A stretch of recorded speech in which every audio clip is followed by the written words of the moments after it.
Assalamualaikum warahmatullahi wabarakatuh. Kita lanjut lagi ya untuk materi pertemuan keempat di sini.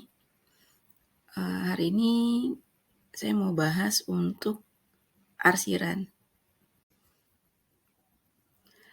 Untuk membedakan gambar potongan dari gambar pandangan, jadi dari gambar asli suatu bendanya, terus ada gambar potongan, sebelumnya kita udah pelajarin gambar potongan.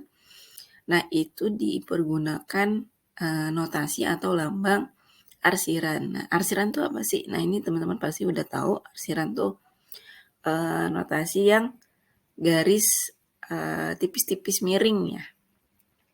Nah, itu biasanya sudutnya itu membentuk 45 derajat terhadap garis sumbu atau terhadap garis gambar.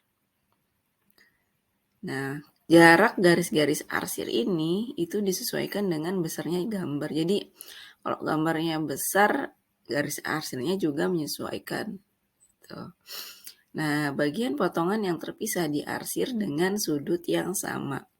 Arsiran dari bagian yang berdampingan harus dibedakan sudutnya agar jelas perbedaannya. Jadi, kalau misalnya ada dua arsiran yang sama, maksudnya yang perlu diarsir areanya, nah kita harus bedain sudut-sudutnya.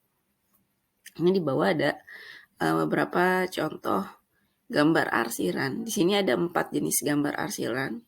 Nah, yang pertama nih salah ya, karena jarak arsirannya itu tidak sama gitu. Jadi ada yang rapat-rapat, ada yang renggang. Nah, terus kalau gambar yang kedua, ini arsirannya terlalu renggang semuanya.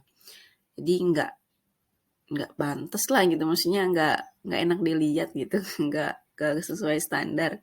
Dan yang ketiga ini gambar arsirannya malah terlalu jaraknya ini terlalu sedikit ya, maksudnya terlalu kecil, pendek-pendek.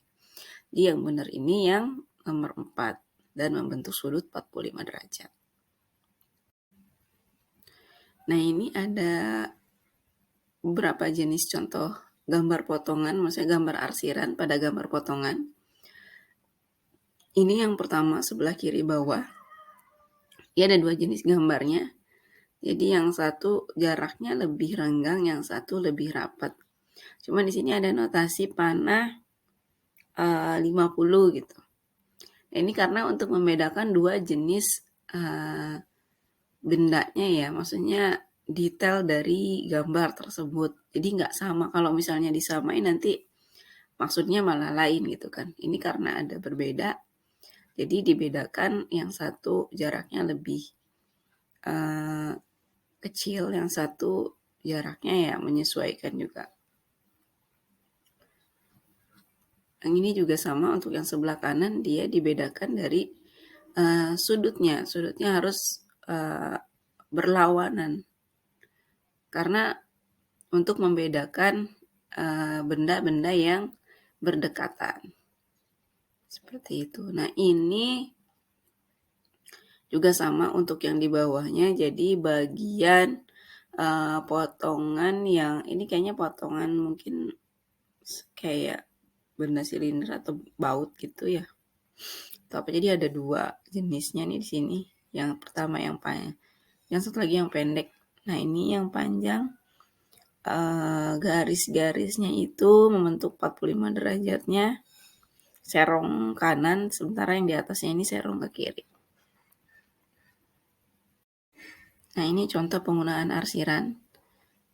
Ini gambar dari materi sebelumnya ya, saya ambil. Nah, ini garis potongnya yang paling sebelah kiri itu ada satu gambar, kemudian ada garis potongnya, dipotong di tengah-tengah. Terus ini yang sebelah kanan ada 4 gambar. Paling kiri atas itu ke tampak atas, kemudian yang kedua dari tampak atas itu kita mau ngasih tahu nih kalau kita mau ngasih detail potongan di tengahnya.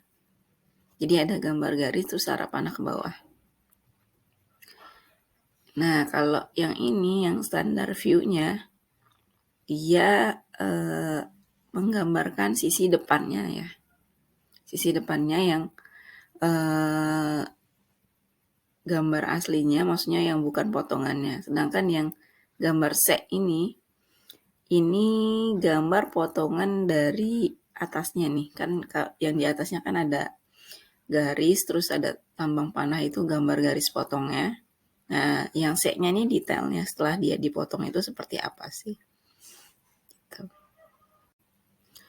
Nah, ini ada contoh beberapa gambar arsiran dari beberapa jenis material. Nah, ini contohnya untuk cast iron, besi atau apa. Seperti ini rumput, terus banyak ya untuk cairan, apa tuh namanya, untuk insulating material, itu beda-beda jenis. Nanti teman-teman bisa pelajarin langsung dari bukunya. Misalkan mau bikin produk, materialnya apa, terus mau kasih gambar potongan di material tersebut. Nah, itu gambar arsirannya tuh harus jelas ya, apalagi kita penggunaannya misalnya ada beberapa jenis material. Nah, jadi gambar arsirannya tuh bisa dibedakan seperti itu, sesuai dengan standarnya dari material tersebut. Nah, ini ada beberapa benda ya yang nggak boleh sih, misalnya untuk cara-cara penggambar arsirannya yang betul itu seperti apa gitu.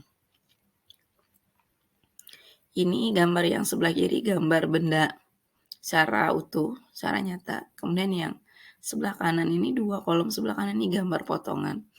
Jadi gambar potongan yang tengah ini salah pembentukan penulisan gambarnya. Sedangkan yang benar itu adanya di kolom ketiga.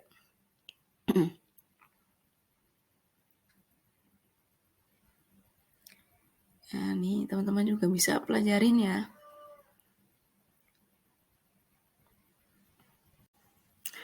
Nah, saya rasa cukup untuk materi keempat kali ini. Habis ini kita lanjut untuk tugasnya aja ya.